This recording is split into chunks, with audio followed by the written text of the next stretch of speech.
Hey guys, my name is Cameron here at Doublewide Skate and Surf Shop up in Hampstead, North Carolina.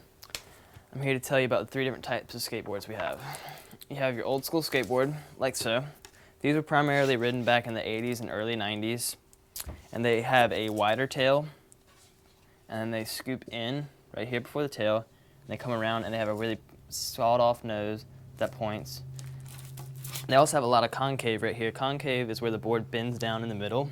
If you can see right here, the board actually bends down and you have big upper sides right here, which are called the rails, and it goes all the way down the concave and goes back into the tail, which is a cut off square tail. This is your old school skateboard. Like I said, these were primarily ridden in the 80s. Most of your pros, these were the decks they loved, and a lot of your old school pros still ride them today. And then you have the classic generic deck.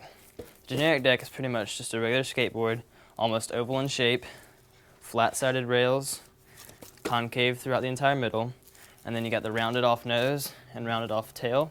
These are what's ridden today. They started making these back in the early 90s, this generic shape. If you can also tell, it's got concave in the tail there and there.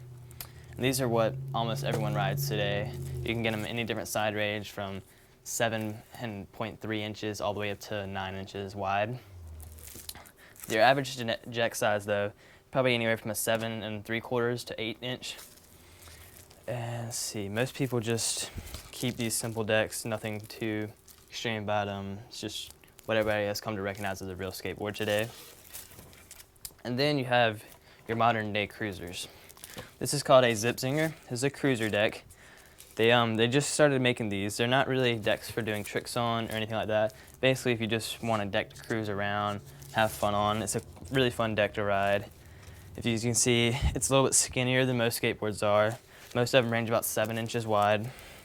And they come down, they cut off in the tail. It's a flat tail, a very pointy nose. So it's basically combining the flat tail of the old school with the pointy nose of the regular one. And they are very skinny, which makes them more easy to turn. You get sharper turns, faster control. They're actually a lot shorter than most boards are now too. Most boards, the old schools, they run about 33 inches long. These run about 31.5. These are about 30 inches long. And those are your 3 different types of decks you got.